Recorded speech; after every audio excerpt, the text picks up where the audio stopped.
You're at the airport boarding in 20 minutes and your card gets declined. Not because you're broke, not because you missed a payment. Because the one card you rely on just got frozen, flagged, or rejected. That's the real problem with carrying only one credit card. It looks simple, it looks clean, but it's weak. If one card failing can shut down your ability to pay, that's not discipline. That's a bad setup, and no, this is not some rare disaster story. This is normal. This is the kind of thing that happens to ordinary people with ordinary finances who made one bad assumption, that one working card is the same thing as a solid payment setup. It is. A lot of people carry one credit card and call it discipline. They think they've avoided the stupidity of opening too many accounts, chasing points, playing the rewards game, turning their finances into a hobby. They've got one card, they know it, they use it, they pay it, and they move on. On the surface, that sounds smart. It sounds clean, that's the trap. People confuse clean with strong all the time. They confuse tidy with reliable. They confuse minimal with resilient. And those are not the same thing. A wallet with one card can look clean. Fine, that doesn't make it strong, it makes it fragile. That's the real cost of carrying only one credit card. Not the annual fee, not the rewards you miss. Not some tiny optimization issue. The real cost is fragility. The real cost is building your ability to pay around one single point of failure and pretending that counts as simplicity. It doesn't, it counts as exposure. There's a phrase for this in systems design, single point of failure.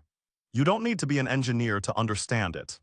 If one part breaks and the whole system goes down, the system was weak. That's it, that's the definition. One brake line in a car. Bad setup. One exit in a building, bad setup. One client holding up a whole business, bad setup. People understand this immediately in every other part of life. Then they build their wallet around one card, one issuer, one network, one path to payment, and suddenly they call that minimalism. No, that's not minimalism. That's a weak setup that hasn't been tested yet. And that last part matters. A lot of fragile setups look fine right up until the moment they're not. That's why people defend them. They say, I've never had an issue, great. That just means your weak setup hasn't failed yet. It doesn't mean it's good. Most bad systems feel fine in normal conditions. The real question is what happens under pressure. So let's stop talking about this like it's theory and get specific about how one-card setups fail in real life. The most common one is fraud detection, not fraud detection. Your issuer sees a purchase that looks off. Maybe you bought gas out of state.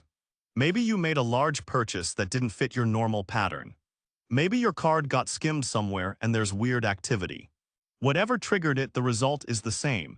Your issuer freezes the card until you verify something.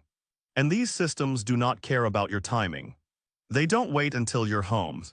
They don't wait until you're sitting calmly on your couch with full battery and perfect signal. They hit when they hit. Tuesday morning, Friday night, hotel check-in. Gas station, airport, doesn't matter. If that frozen card is your only real payment method, your problem is no longer fraud review. Your problem is I can't pay right now. That's a different level of problem. Then there's network acceptance. This one is less dramatic, but it hits the same way. Your card may be perfectly healthy. Your account may be perfectly fine. The merchant just doesn't take that network. That's common enough that it should not be treated like some weird edge case. Visa and MasterCard are accepted almost everywhere. Amex less so, Discover less so. Some places overseas get even weirder. Some vendors are selective, some terminals are inconsistent. Some businesses just don't want to deal with certain networks. So now what? Your card isn't broken, your finances aren't broken. The merchant just won't take your one option. Same result, you still can't pay. Physical failure is even simpler. Cards stop working, chips fail. Stripes wear out, cards crack. Wallets get lost, things break. This is not deep, it's just reality. And if that one piece of plastic is your whole setup, then a dead chip is no longer a small annoyance. It shuts the whole thing down. Then there's the modern version of fake simplicity. The people who say they don't even need to carry a wallet because they use their phone for everything. That works great until it doesn't. Battery dies, phone locks, Face ID fails. App glitches, wallet app signs out. Terminal tap doesn't work, merchant doesn't accept contactless. Suddenly your entire streamlined system is you staring at your own screen like it betrayed you. Again, the issue is not that digital wallets are bad. The issue is concentration.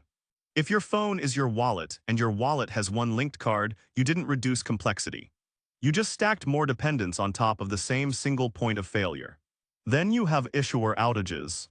These are less common, but that doesn't help you when you're inside one. Banks have outages, processors have outages. Maintenance windows go wrong, systems fail. Cards stop processing for a stretch of time, and that's that. If your whole setup depends on one issuer, and that issuer is having a bad day, congratulations, now you are too. There's also the quieter stuff. Administrative holds, account review, return payment flags, address mismatch, compliance checks. Stuff that is boring until it lands on you. You can usually sort these things out, usually. That word is doing a lot of work. Because usually doesn't help you in the moment you need to pay. Usually doesn't get you through the hotel desk line. Usually doesn't put gas in the tank. Usually doesn't buy the thing you need right now. That is the part people miss. The issue is not whether one card usually works. Of course it usually works. That's exactly why people get lazy with this. The issue is what happens the one time it doesn't. And the answer for a lot of people is ugly. Because now you're standing there in one of the dumbest financial situations a person can be in. You have money, but you have no clean way to use it. That's the real pain here. Not debt, not overspending, not bad money habits. Access, you have resources, you just can't reach them. That can strand you, it can force you into bad decisions. It can make you borrow when you shouldn't have to. It can make you miss something that mattered. It can turn a normal day into a mess for no good reason other than the fact that you built your payment system too thin. That's why I don't buy the one card is discipline argument. Discipline is paying on time. Discipline is staying in control. Discipline is not building a setup that falls apart because one company's fraud software twitched. That's not discipline, that's fragility. Now this is where most advice gets lazy. People say just carry a second card. Yes, that is directionally correct. But the problem with lazy advice is that people follow it lazily. Not every second card is real redundancy. Two cards from the same issuer are better than one, sure. But let's not pretend that solves the problem cleanly.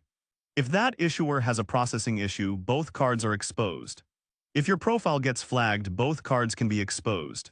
You reduced risk a little, fine. You did not remove the single point of failure in the way most people think you did. Same thing with network overlap. Two Visa cards are better than one Visa card, obviously. But if your goal is real redundancy, that's still incomplete.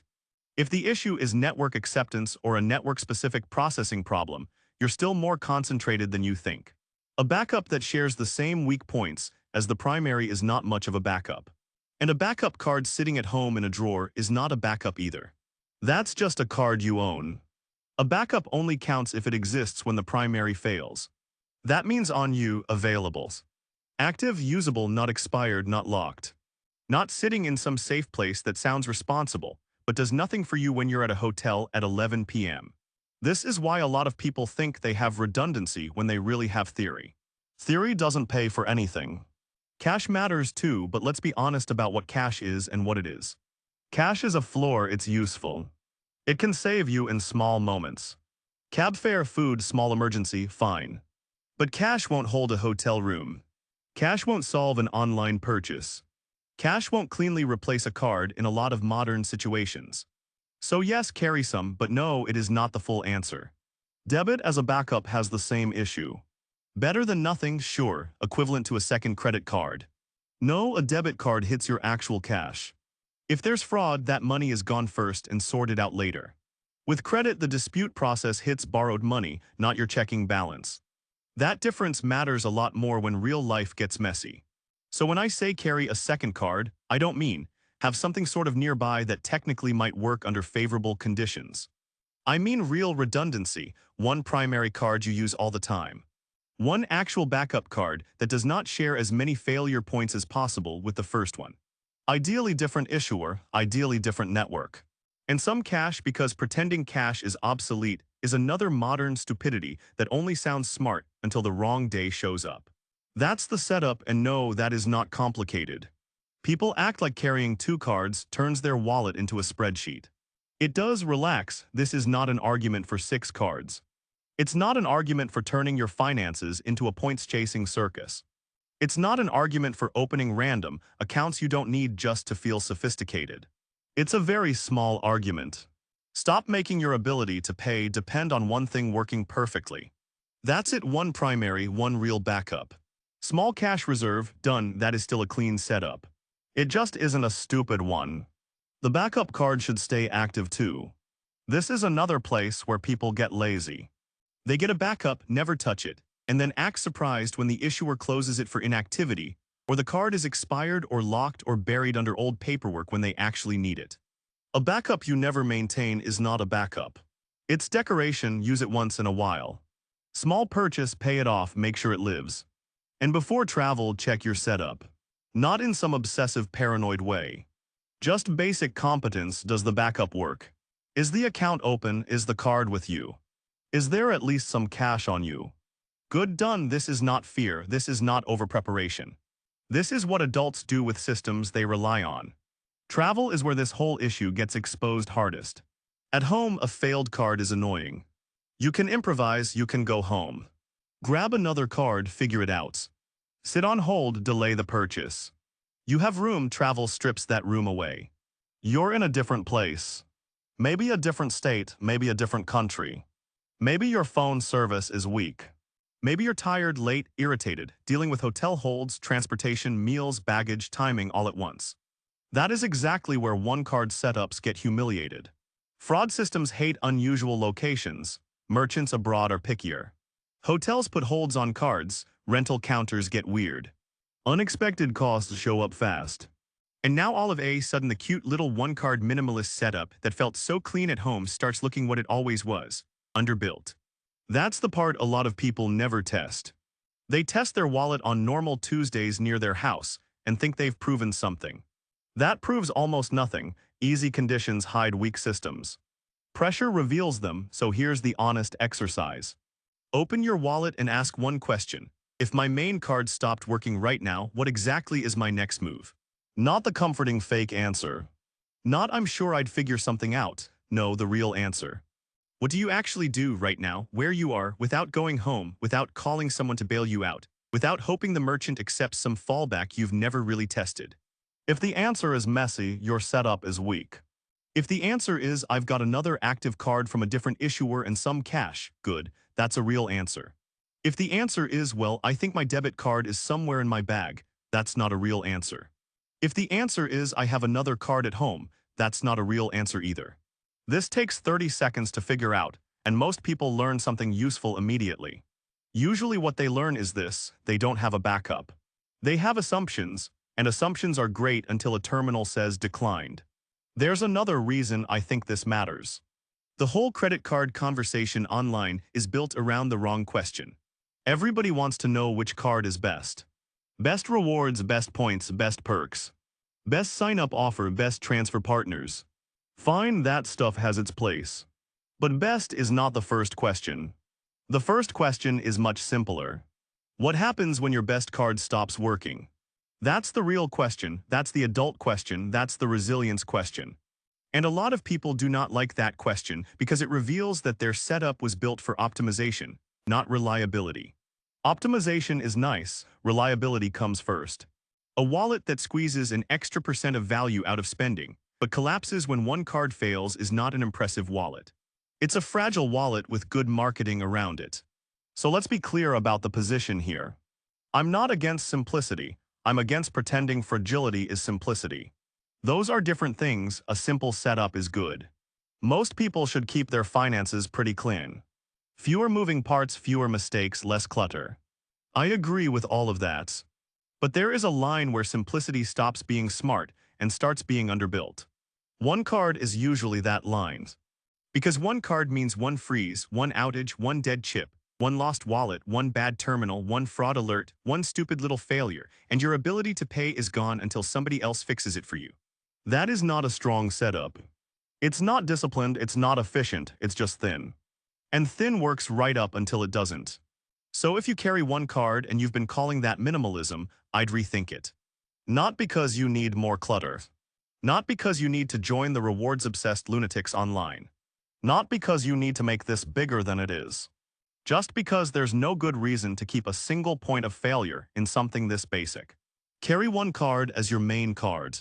Fine, but carry one real backup too. That is not overkill, that is basic resilience. And check your wallet with the right standard. Don't ask whether it looks organized. Don't ask whether it feels simple. Don't ask whether it usually works. Ask whether one failure can shut the whole thing down. If the answer is yes, fix it. That's the whole point, not more cards. Not more complexity, not more financial theater. Just enough redundancy that one glitch doesn't get to decide your day.